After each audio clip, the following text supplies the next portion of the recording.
Auspicia este programa Banco Provincia.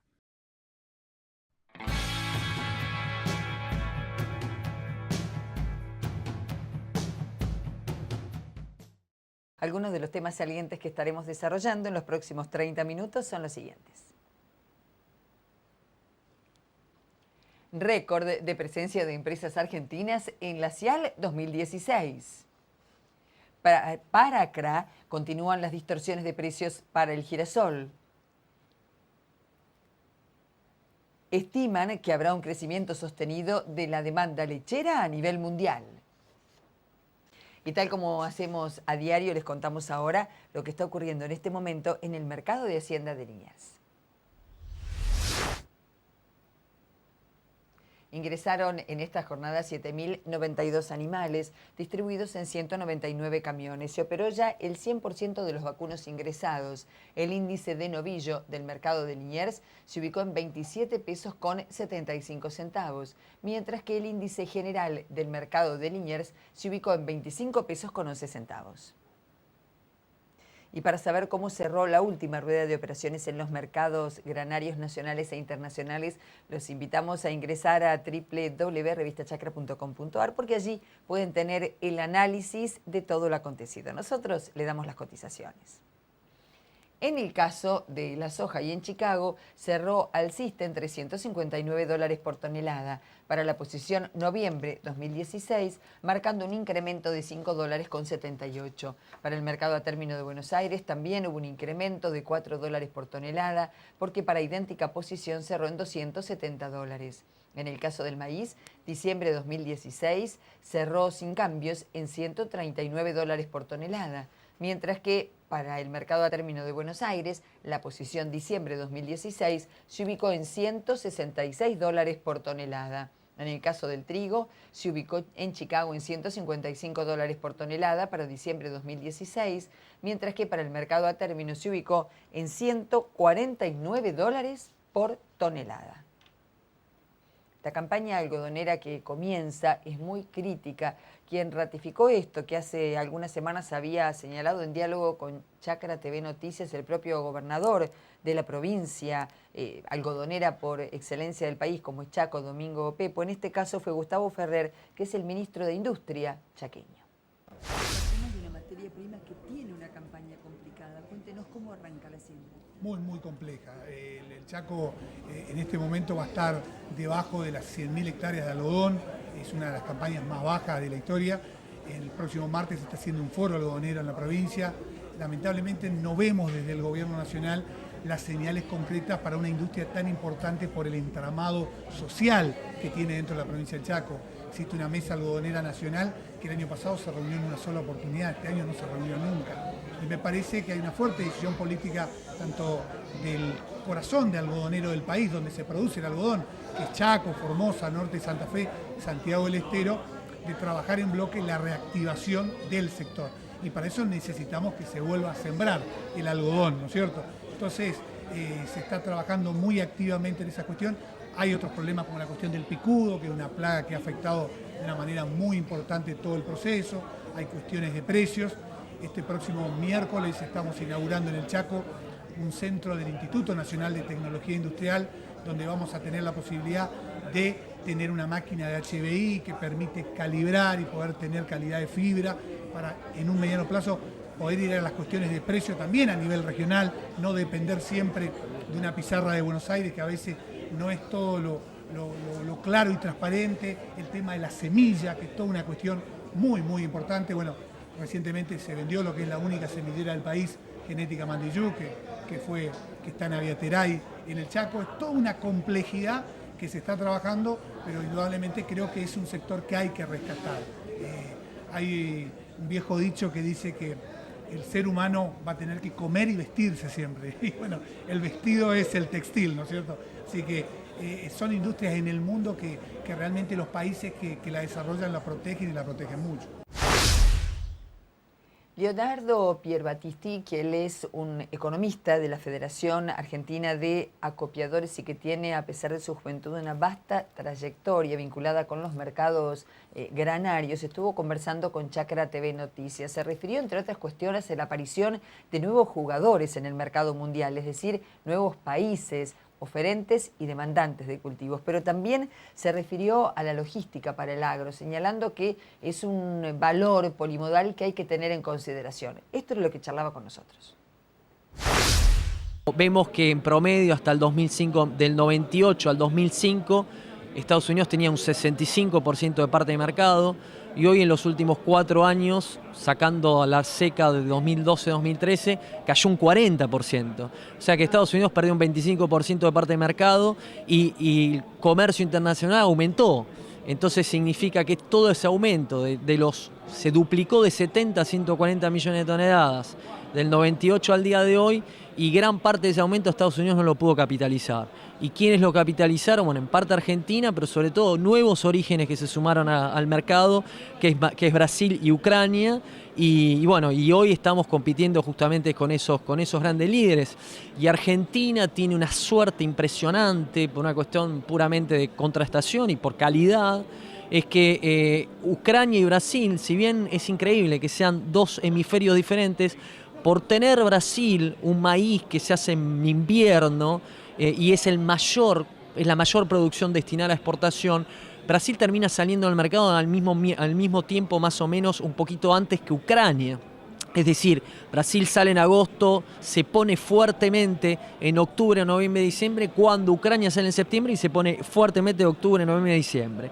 Y en octubre, noviembre, diciembre nosotros no estamos ahí, o estamos muy poco en el mercado, y cuando vamos a entrar nosotros en el mercado es a partir de marzo, y de marzo a agosto, en ese primer semestre nuestro comercial, tenemos una ventaja impresionante. ¿Por qué? Porque tanto Brasil como Ucrania no están. Estados Unidos ha aumentado sus partes de mercado. Estados Unidos, antes del ingreso a Brasil, concentraba el 55% en el primer semestre argentino y ahora está en un 65%. Sí, lo que hizo Brasil fue correr la ventana comercial de Americana y ponerse a competir con nosotros. Y la pregunta que yo le hice al público es ¿qué es mejor? Si es competir con Brasil o con Estados Unidos.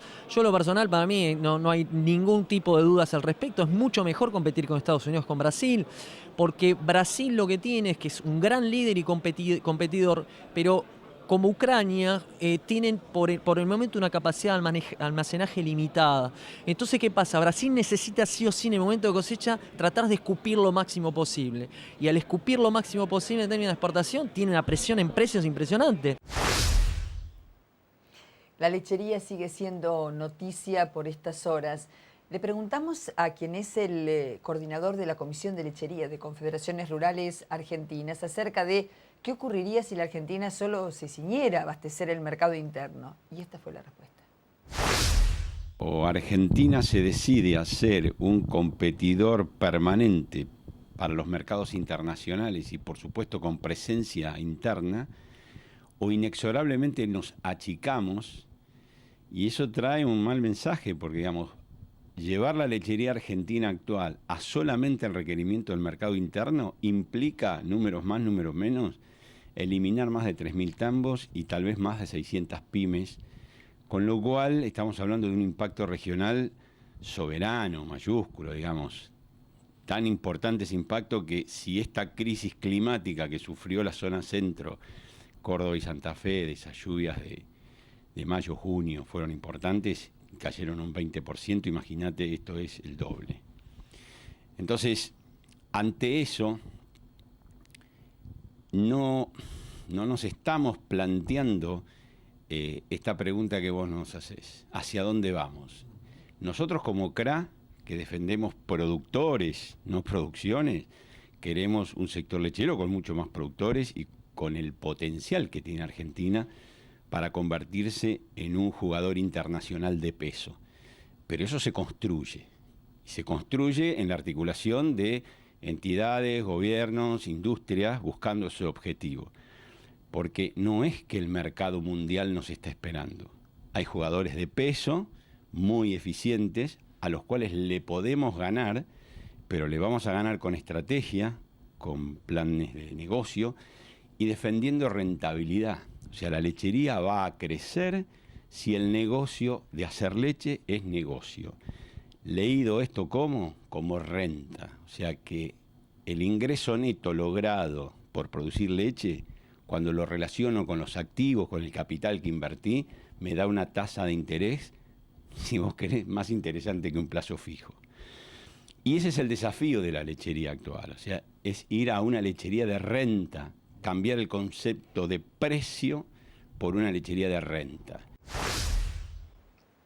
El desarrollo de la niña pierde fuerza en tanto que mejora el escenario climático para el desarrollo de la agricultura en el Cono Sur. Este es el brevísimo resumen de un informe que dio a conocer hace algunas horas la Bolsa de Cereales de Buenos Aires. El reporte indica que la campaña 2016-2017, esto es, de julio de 2016 a junio de 2017, continuará exhibiendo una gama de rasgos contrapuestos que surgirán de la puja entre el lento avance de la niña, la acción residual del Niño y la acción positiva del Océano Atlántico, así como de varios factores secundarios negativos y positivos que van a contribuir a esta ecuación, por cierto, compleja. Por un lado, señala el informe, se producirán cortas e intensas rachas de tormentas que descargarán sus precipitaciones en forma muy despareja, con riesgo de tormentas severas, con granizos, vientos, terminando con entradas de aire polar con riesgo de helada tardía durante la primavera. No obstante, este último riesgo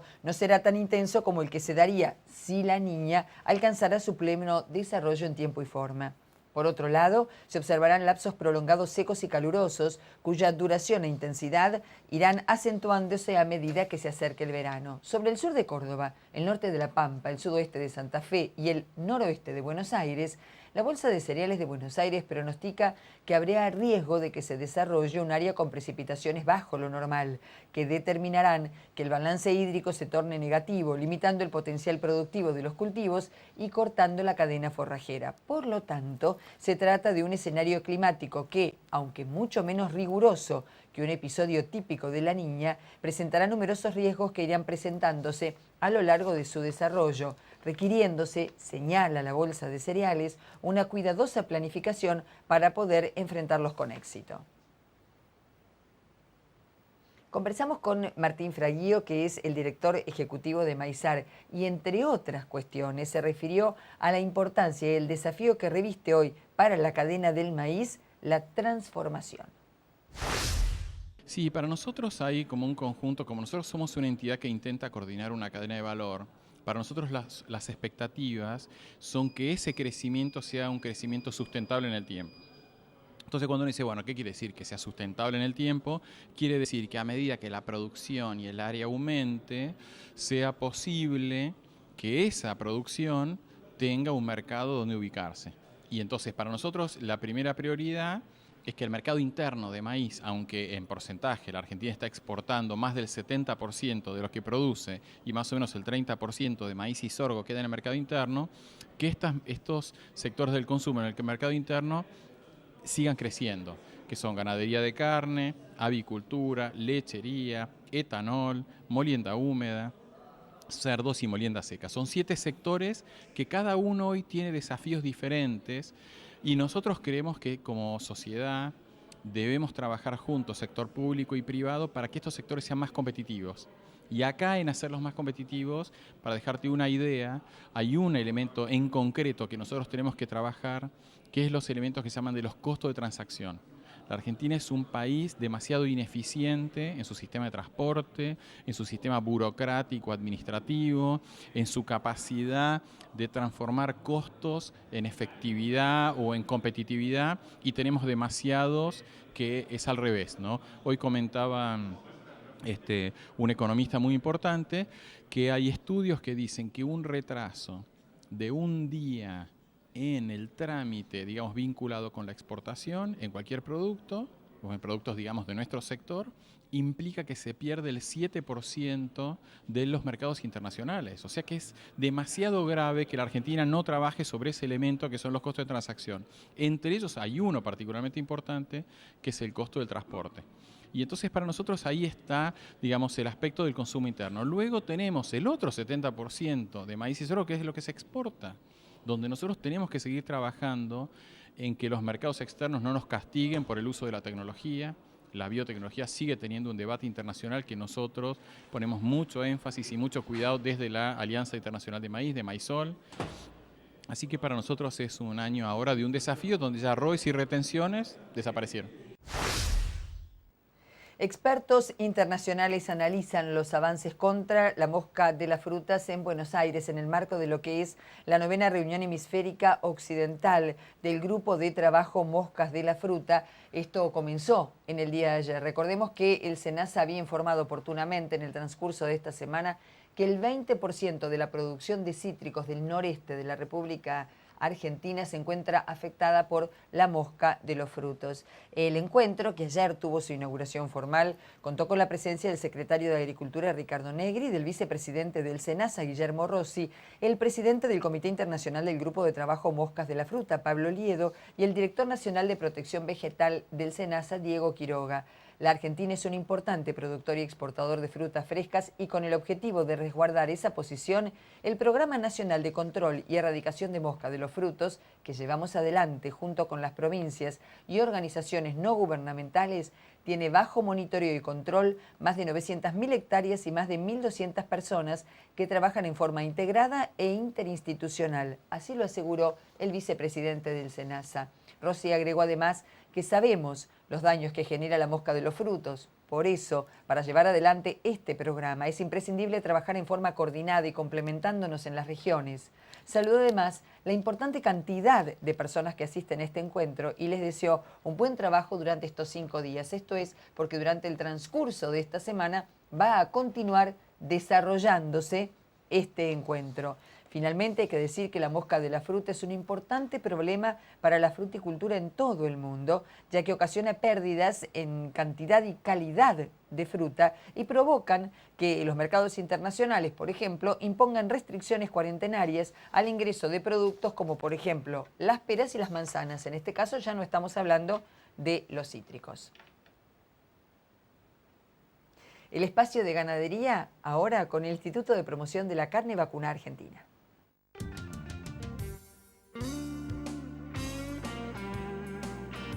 En primer lugar, su impresión sobre esta primera jornada del Instituto en un feedlot. Bueno, creo que esto se analizó mucho, creo que es muy importante. No te olvides que a partir de la resolución 481 se pueden exportar animales engordados terminados a grano en feedlot. Creo que estamos demostrando que es otro sistema de engorde que puede estar a la altura o acompañando al sistema de pasto, de pasturas artificiales o implantadas como estamos acostumbrados.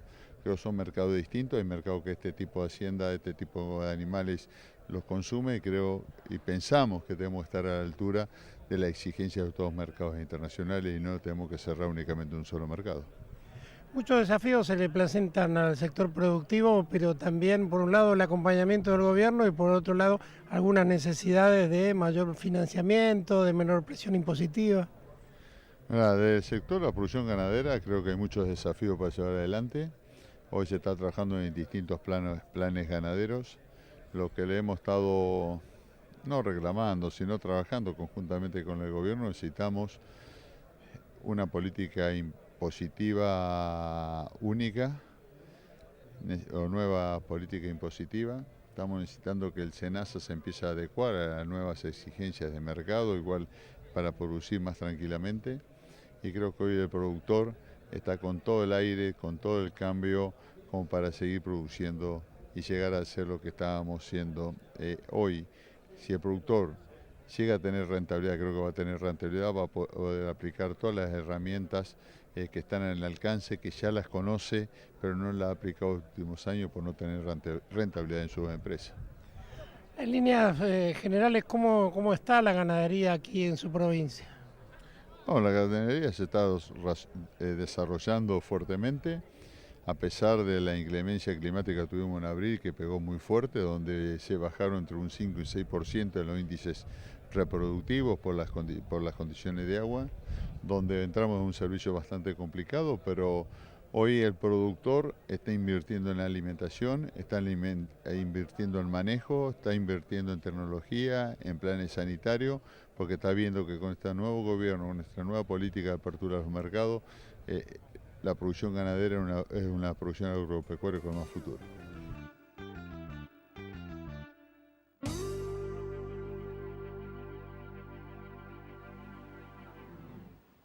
2016 se ha convertido en un año récord en materia de presencia empresaria en la más grande feria alimentaria del mundo, que es la CIAL, que se está desarrollando en este momento en París, Francia. De acuerdo con la comunicación que llegó desde el Ministerio de Agroindustria de la Nación, informan que cada 2 años se lleva a cabo la exhibición de innovación alimentaria más importante a nivel mundial, y en esta oportunidad la Argentina está presente con un stand que superó los 2.000 metros cuadrados. El ministro de Agroindustria de la Nación, Ricardo Burjaile, recorrió la feria junto con la delegación que lo acompaña y dialogó con empresarios nacionales e internacionales. En tal sentido, se ha informado que este año la feria se ha transformado en la más importante número de participantes en la historia de la participación de la CIAL en la Argentina. Recordemos muy brevemente que el ministro Burjaile en el día de ayer mantuvo un encuentro con él y la delegación oficial argentina, con la referente directora general de la Organización Mundial de Sanidad Animal, y que previamente ya en Roma, Italia, había participado de la celebración del Día Mundial de la Alimentación y puesto en funcionamiento, inaugurado un espacio específico destinado a la maquinaria agrícola, allí en la FAO, donde además la Argentina fue elogiada por la implementación de la siembra directa. Volvemos ahora al Mercosur, a la relación entre países. Estuvimos conversando con el presidente de la Federación Argentina de la Industria Molinera, Diego Cifarelli, quien señaló que independientemente de lo que por mucho tiempo se llamó la Brasil dependencia en materia de trigo, lo mejor que le puede pasar frente a la coyuntura económica por la que atraviesa Brasil, por ejemplo, lo mejor que le puede pasar a la Argentina es que a Brasil le vaya bien. Brasil es un mercado que nosotros tenemos que ir de la mano. Lo mejor que le puede pasar a Argentina es que a Brasil le vaya muy bien. Más allá que competimos en mercados mundiales, con el mismo cultivo, Brasil derrama sobre la economía argentina una cantidad de oportunidades de negocios enorme, que lo mejor que podemos hacer es que se recupere pronto, y deseos de que se recupere pronto. En lo que hace efectivamente al trigo y a la harina, el molinero brasilero nunca va a dejar de comprar trigo argentino, lo necesita, le gusta, se siente cómodo, más allá de las oportunidades de negocio que pueda tener un trigo canadiense o un trigo de otras latitudes. El trigo argentino a él le queda bien y cómodo trabajarlo. Y también obviamente al consumidor brasilero hoy ya se adaptó a las harinas argentinas y tenemos un nicho de mercado que está trabajado con todas las áreas de competencia, y el consumidor la quiere, la harina argentina. Realmente tenemos un posicionamiento interesante, no el que quisiéramos, sí el que podemos, pero bueno, me parece que Brasil, recuperando todo el esplendor que puede tener y el potencial que puede tener, es una oportunidad muy interesante para que crezca el mercado de trigo y fundamentalmente también el mercado de consumo de harinas y productos derivados, porque bueno, en la medida que se incorpore más cantidad de brasileros a la clase media, como está sucediendo en otras latitudes, mayor se potencia las ventas agroindustriales nuestras. Ahora con la tarjeta Agronación puede financiar la compra de gasoil para la próxima campaña con un 5% de reintegro y hasta 210 días libres. Consulte adhesión en el YPF directo de su localidad o llamando al 0810-666-AGRO. Con Banco Nación, crecer es mucho más fácil. Confederaciones Rurales Argentinas emitió un duro comunicado en el cual puntualiza que sigue habiendo distorsiones, en este caso en el precio del girasol. La entidad que preside Confederaciones Rurales Argentinas, estamos hablando de Dardo Chiesa, aseguró que el complejo girasolero, a pesar de mantener el 1,1% del fondo aceitero, hizo que, con los recientes anuncios de reintegros a la industria de girasol a partir de la postergación en reducción de los impuestos a la exportación de soja, haya perspectivas de mejorar en la inserción de los mercados de exportación. Sin embargo, el crecimiento en la capacidad de pago de la industria no se refleja en los precios, que ofrecen los compradores de girasol para la campaña 2016-2017, particularmente en los precios forwards 2017, con valores que oscilan entre los 245 y los 260 dólares por tonelada. Estos precios son los que hoy están pagando los compradores a los productores y que serían necesarias, señala CRA en su comunicado, mejores condiciones de mercado para que esta economía regional pueda atraer mayores inversiones y la creación de empleo en las provincias. Saben ustedes que nosotros hace 4 días puntualizamos aquí en esta edición de noticias que el INTA estaba alertando, en realidad 4 estaciones experimentales del INTA, acerca de la aparición de roya amarilla en el trigo. En tal sentido, ingresando a revista Chacra, www.revistachacra.com, como allí están poniendo nuestros directores, nuestro director en pantalla, ha dado a conocer ya el comunicado conjunto donde dice que hay alerta por roya amarilla en 4 provincias.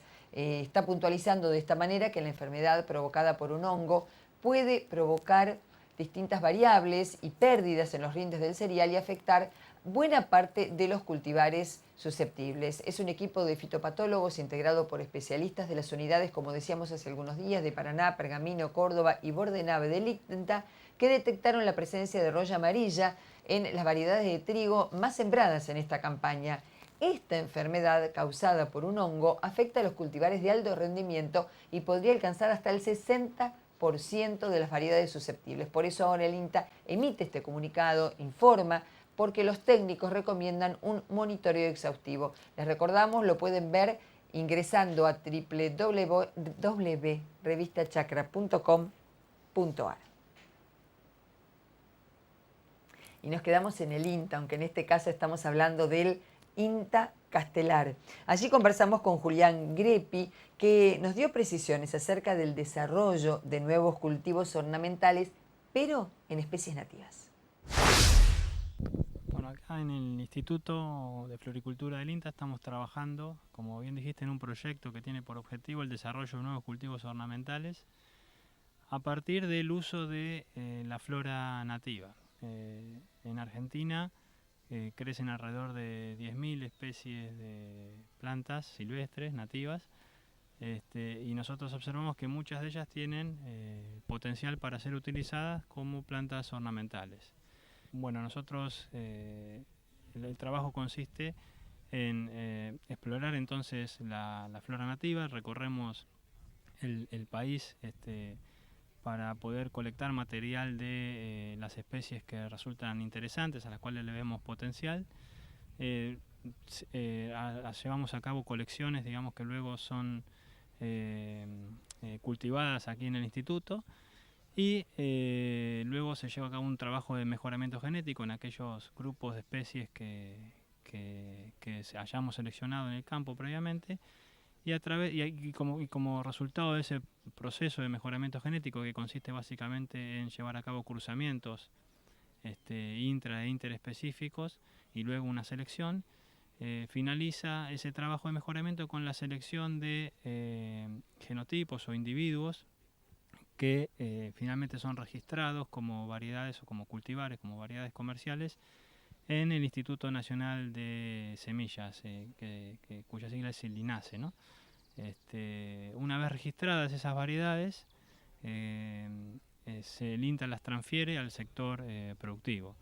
El sector productivo puede ser local, como así también el internacional, ya que como estamos trabajando con especies nativas, muchas veces logramos desarrollar un cultivo que es totalmente novedoso, digamos, como por ejemplo el caso de mecardonia, que es una especie nativa de la Argentina que no se utilizaba de manera comercial. Bueno, nosotros a partir de las especies de mecardonia que crecen en Argentina desarrollamos ese género o esa especie como un cultivo ornamental.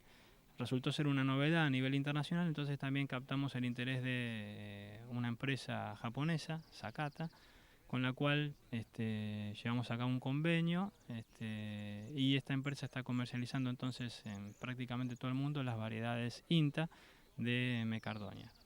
Y después, bueno, obviamente también se transfieren todos estos materiales que desarrollamos a los productores locales.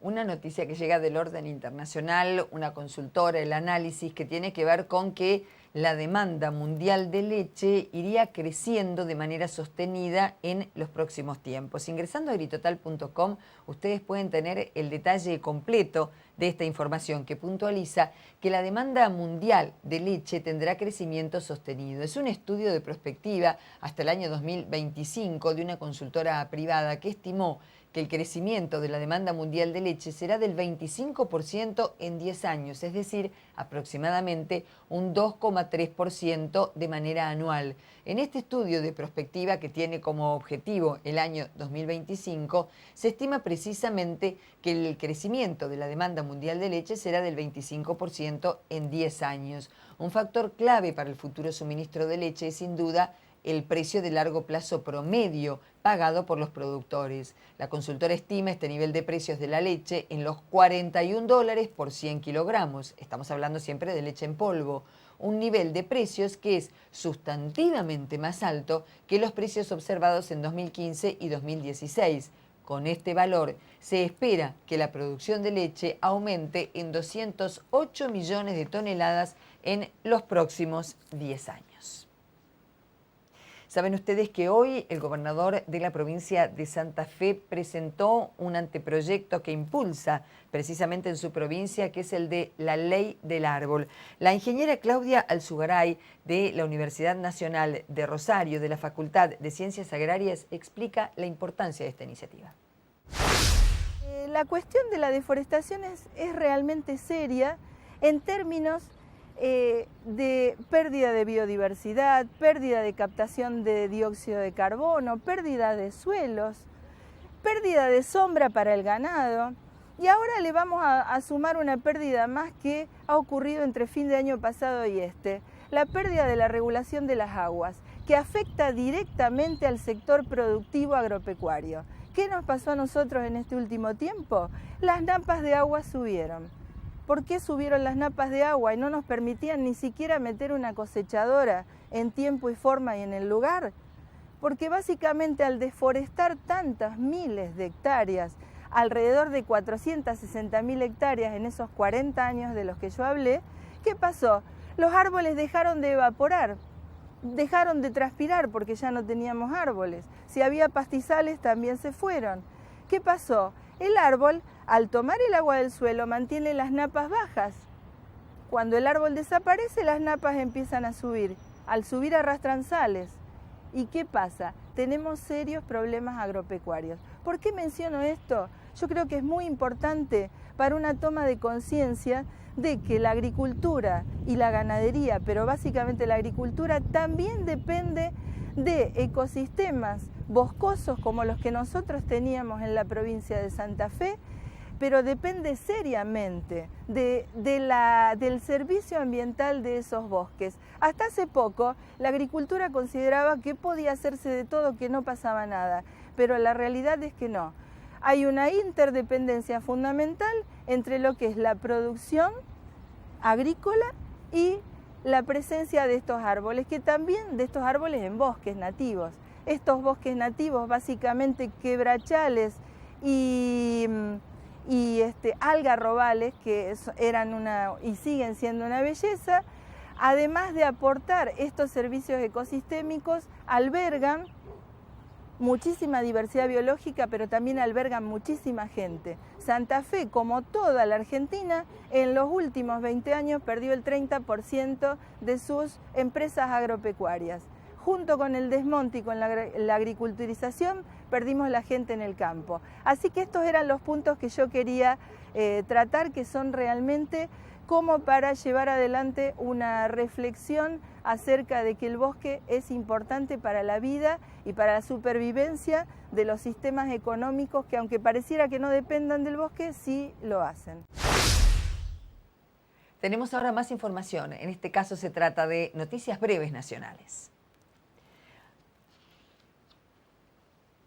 Avanza el proyecto del túnel binacional Paso de Agua Negra.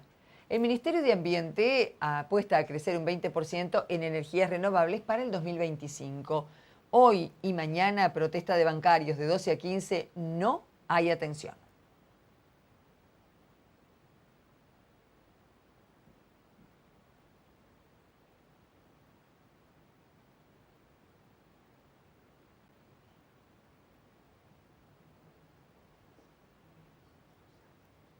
Y nosotros tenemos más información, por supuesto, para darles en los próximos minutos, que tiene que ver con lo que están esperando al cierre de cada edición informativa y tiene que ver con el clima, cómo va a estar aquí en la ciudad de Buenos Aires. Pero les recordamos siempre que ingresando a agritotal.com ustedes pueden acceder a los mapas que elabora diariamente el Instituto de Clima y Agua del INTA Castelar, donde podrán tener información y perspectivas para lo que resta de esta jornada en todo el territorio nacional.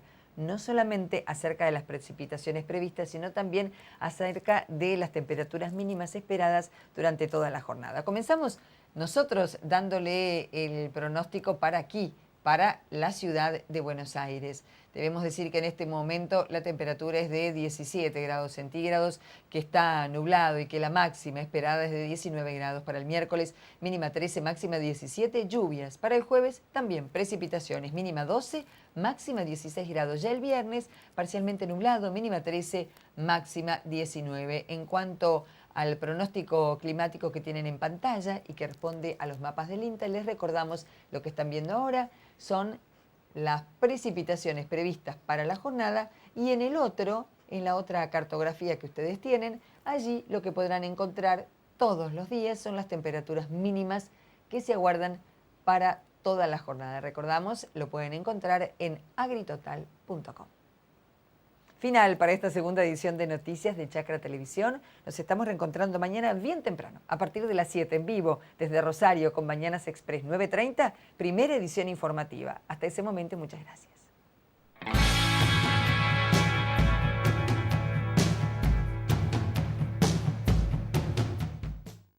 Auspició este programa Banco Provincia.